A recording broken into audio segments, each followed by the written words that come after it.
The Holy Gospel of our Savior Jesus Christ, according to Matthew. Glory be to you, Lord. Jesus went about all the cities and villages, teaching in their synagogues and proclaiming the good news of the kingdom, and curing every disease and every sickness. When Jesus saw the crowds, he had compassion for them, because they were harassed and helpless, like sheep without a shepherd. Then he said to his disciples, "The harvest is plentiful, but the laborers are few. Therefore ask the Lord of the harvest to send out laborers into his harvest." Then Jesus summoned his 12 disciples and gave them authority over unclean spirits, to cast them out, and to cure every disease and every sickness. These are the names of the 12 apostles. First, Simon, also known as Peter, and his brother Andrew. James, son of Zebedee, and his brother John. Philip and Bartholomew. Thomas and Matthew the tax collector. James, son of Alphaeus, and Thaddeus, Simon the Canaanian, and Judas Iscariot, the one who betrayed him. These 12 Jesus sent out with the following instructions: "Go nowhere among the Gentiles, and enter no town of the Samaritans, but go rather to the lost sheep of the house of Israel. As you go, proclaim the good news. The kingdom of heaven has come near. Cure the sick, raise the dead, cleanse the lepers, cast out demons. You received without payment, give without payment. Take no gold or silver or copper in your belts, no bag for your journey or 2 tunics, or sandals or a staff, for laborers deserve their food. Whatever town or village you enter, find out who in it is worthy, and stay there until you leave. As you enter the house, greet it. If the house is worthy, let your peace come upon it. But if it is not worthy, let your peace return to you. If anyone will not welcome you or listen to your words, shake off the dust from your feet as you leave that house or town. Truly, I tell you, it will be more tolerable for the land of Sodom and Gomorrah on the day of judgment than for that town. See, I am sending you out like sheep into the midst of wolves. So be wise as serpents and innocent as doves. Beware of them, for they will hand you over to councils and flog you in their synagogues. And you will be dragged before governors and kings because of me, as a testimony to them and to the Gentiles. When they hand you over, do not worry about how you are to speak or what you are to say. For what you are to say will be given to you at that time, for it is not you who speak. The Spirit of your Father speaking through you. Brother will betray brother to death, and a father his child, and children will rise against parents and have them put to death, and you will be hated by all because of my name. But the one who endures to the end will be saved. When they persecute you in one town, flee to the next. For truly I tell you, you will not have gone through all the towns of Israel before the Son of Man comes.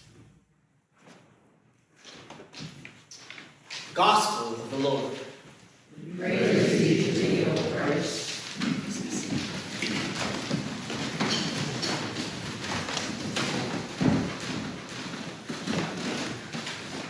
Well, that was a lot. interesting to hear Jesus' instructions to his apostles. Notice they're apostles because the word apostle comes from postal, and it means to be sent. So they're disciples as they're around his feet, listening, learning, but they become apostles when they are sent out. We would think these instructions were for them for that time, and yet as the instructions go on, we begin to notice that they actually seem to be for a larger time. This idea of going through all the towns of Israel before the Son of Man comes sounds very future tense. This idea of you'll be handed over to governors and kings because of my name sounds very future tense. In fact, can you turn that off? Yeah. There's a giant fan blowing in my ear. In fact, what I want to offer to you today is the suggestion that these words of Jesus are actually for us today. And in fact, we could distill them down into Jesus' 10 commandments for making a difference. So if anyone here doesn't want to make a difference, you're welcome to go now to coffee hour, and we'll meet you in half an hour. But I suspect most of us want to make a difference in the world. And how wonderful to have Jesus giving us instructions, commandments for how to do that well. So here are his words. Number 1, Jesus says, go out. Go out. It's the first and most basic commandment. If you want to make a difference, you cannot stay in your comfort zone. We cannot sit in our lounge chair watching Turner Classic Movies all day and think that somehow we're going to have an influence on our world. We have to go out.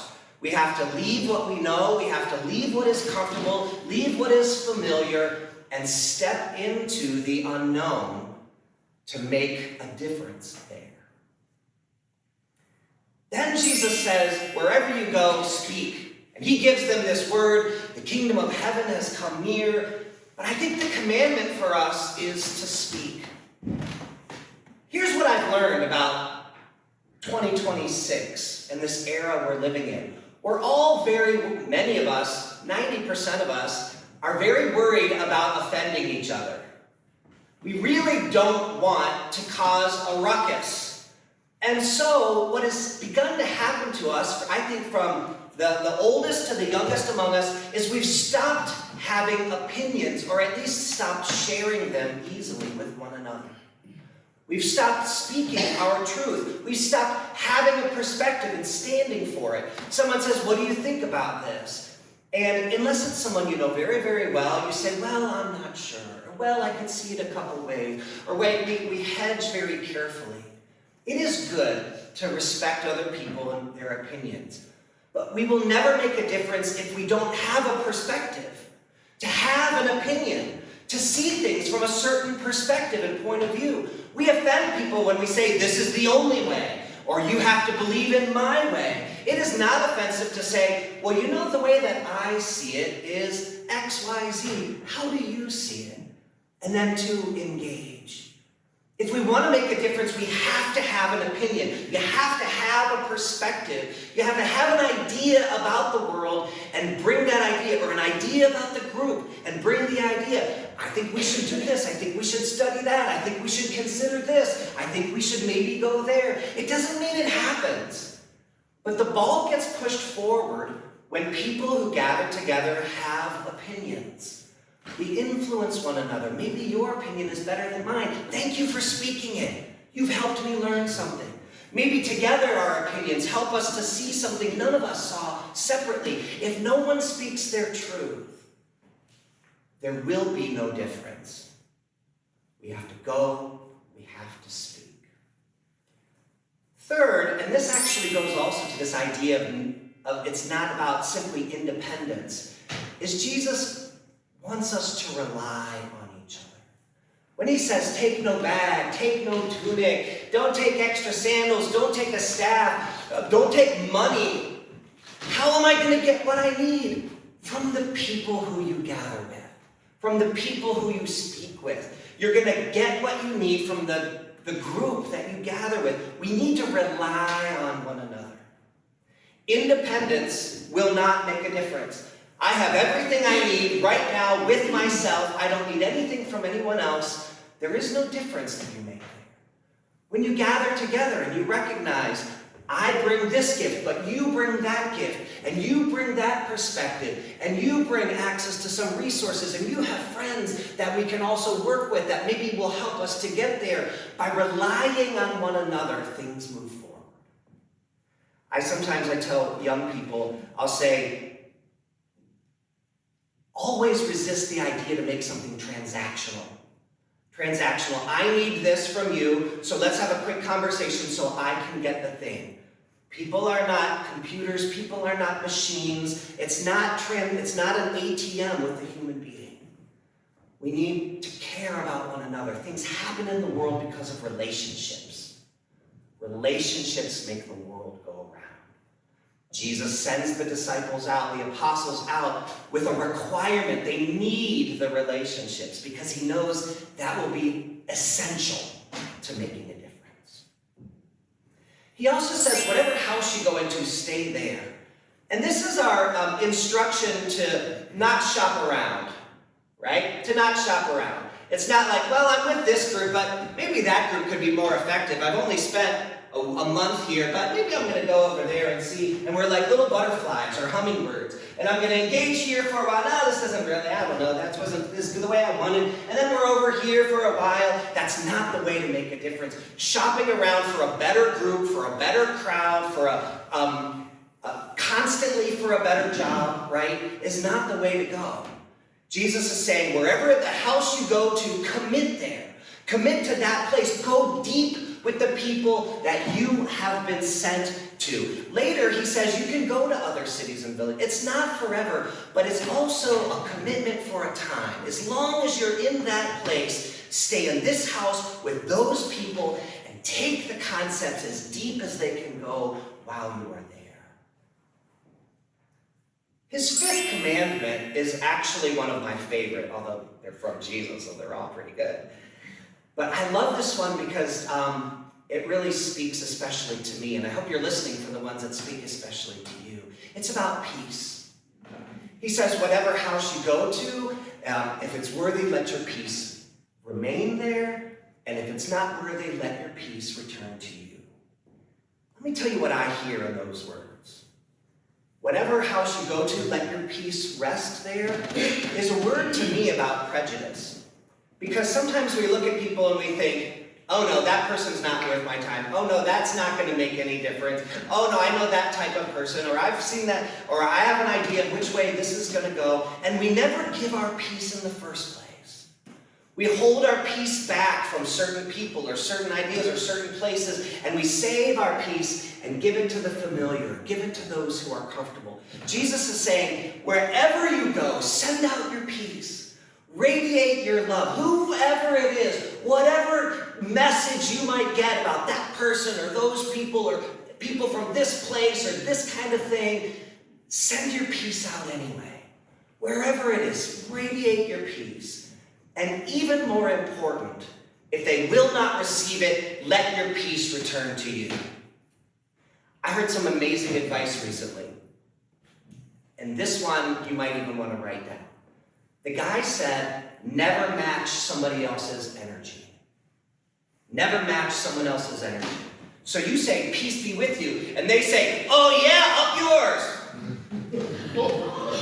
I was looking at something horrible. You're not going to say, oh yeah?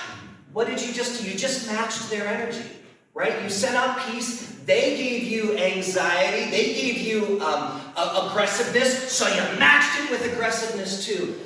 This is instinctual, right? You get big, I'm going to get big. The instruction was never match someone else's energy. Oh yeah, well, so whatever. And you say, really? And then you let your peace return to you, which means you stay in peace. I'm so sorry. It sounds like this isn't going to work. You didn't match the energy. You radiated the peace. Let your peace rest there. And if they don't receive it, we may need to practice this. Let your peace return to you. And then go on your way. then Jesus tells us, number 6, to have perspective. He says, not everybody's going to appreciate the difference that you want to make. And guess what? It is a commandment of making a difference that some people aren't going to like it. Because everybody likes something the way that it is. And making a difference in the world means just having perspective and recognizing that there's going to be some people who disagree. This is a side effect of causing change. We need to move this organization forward. We need to move this relationship forward. We need to move this group forward. We need to develop. We need to grow. We need to understand these things and incorporate them into how we understand ourselves. There's always going to be somebody who says, why are you making waves? It's a side effect of doing the work. And so we recognize it. Our job is not to get praise from people. The job that Jesus doesn't put us in the world so that we can act in such a way that every single person says, good job, you're a good person. We're not living for other people's praise. And whenever we do that, we are losing the difference we can make in the world, and we're losing our perspective. We are seeking the praise of God. Wherever we go, we've been sent there to make a positive difference, to do something holy, to bring God's love in that place. And if some people resist it, that has to be okay. Listen, ask, try to keep the relationship, seek them out, don't blow them off. But the goal is not praise from people. Jesus says next, we need to be wise as serpents and innocent as doves.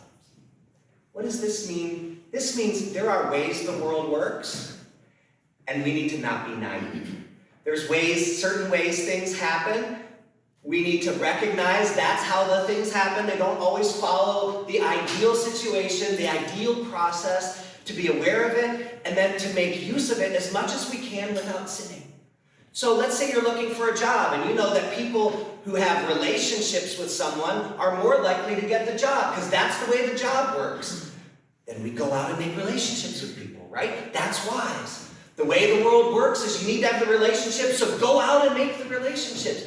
If you know that in your particular community, the people that the township responds to are the people that they have had experience with in the offices, go to the offices. Go make some friends in the offices. This isn't illegal. This is innocent as doves. It's exactly, there's nothing wrong with it. You're not doing it just to get the thing. You get to know them, you care for them, and you're using the ways of the world to make things happen. Jesus is saying, be wise, recognize how it works, and then as much as you can, while remaining sinless, use those processes, because these are commandments to make a difference. We're wrapping up. We're getting to the end. He says, don't worry about your words. I think this is number 8. Don't worry about your words. And why? Because when we're doing something really genuine to what's in our heart, to who we truly are, in our identity, in our nature, it's easy to talk about it. If you're playing a role, it's hard to know what to say, right? Now you're King Lear. What do I say? I don't know how to be King Lear. Make it so. I don't know. That's Jean-Luc Picard. If you're playing a part, you're not sure what the next line is. If you're living genuinely out of your soul, out of your nature, out of your purpose, when someone says, tell me about it, you say, how much time have you got? I could go on all day about my thing. What is your thing? Be sure you're doing your thing, and then don't worry about the words to explain it. Number 9 is endurance. We're coming around to the end. Jesus says, if it doesn't work in that town, give up.